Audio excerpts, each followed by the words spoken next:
नमस्कार मंडळी, श्री स्वामी समर्थ.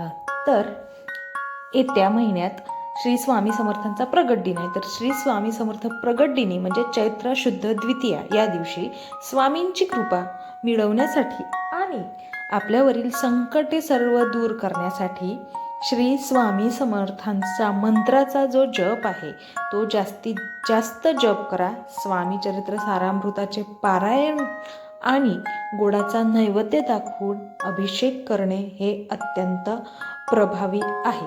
आता स्वामी समर्थांच्या प्रगट दिनाच्या दिवशी गरजूंची मदत करणे, ते सुद्धा मदत निस्वार्थ भावनेने करणे, सेवा करणे अति उत्तम मानले जाते. आता श्री स्वामी समर्थ प्रगट दिनानिमित्त आपण काही प्रभावी उपाय आणि तोडगे पाहत आहोत. ते अतिशय चमत्कारिक आणि तुम्हाला लवकरात लवकर फरक दाखवणारे आहेत. तर सर्वात पहिला तोडगा नामस्मरण आणि जप. श्री स्वामी समर्थ या मंत्राचा 11 किंवा मग त्यापेक्षा जास्त माळा करा.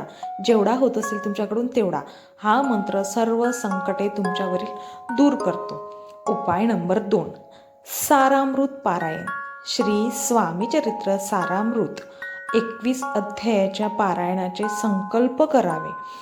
आणि नंतरचा उपाय आहे अभिषेक आणि नैवेद्य. श्री स्वामींच्या मूर्तीला किंवा मग तुमच्या घरात फोटो असेल तर फोटोला अभिषेक करा. धूप आणि दीपाने पूजा करा आणि गोडाचा म्हणजे साखर, लाडू काहीही तुमच्या सोयीप्रमाणे याचा नैवेद्य दाखवावा. आता तोडगा नंबर 4, गरजूंची मदत.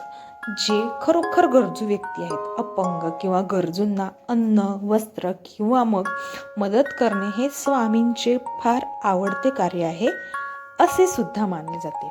उपाय नंबर 5, तारक मंत्राचे पठन. निगुण काय रे, स्वामी समर्थ तारक मंत्र याचे पठन करून भीती व संकटे तुमच्या आयुष्यातील सर्व दूर होतात. ते सर्व तुम्ही दूर करा. आता उपाय नंबर 6, सेवा समर्पण. केलेली सेवा निस्वार्थी भावनेने स्वामींना समर्पित करा.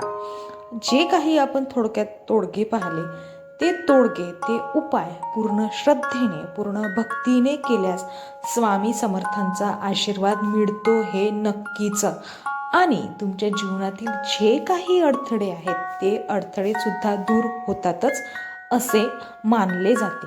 व्हिडिओ शेवटपर्यंत बघितल्याबद्दल धन्यवाद. व्हिडिओ आवडल्यास लाईक आणि शेअर नक्कीच करा. आणि हो, असेच माहितीपूर्ण व्हिडिओ पाहण्यासाठी आमच्या चॅनलला सबस्क्राईब करून कमेंट बॉक्समध्ये श्री स्वामी समर्थ नक्कीच लिहा.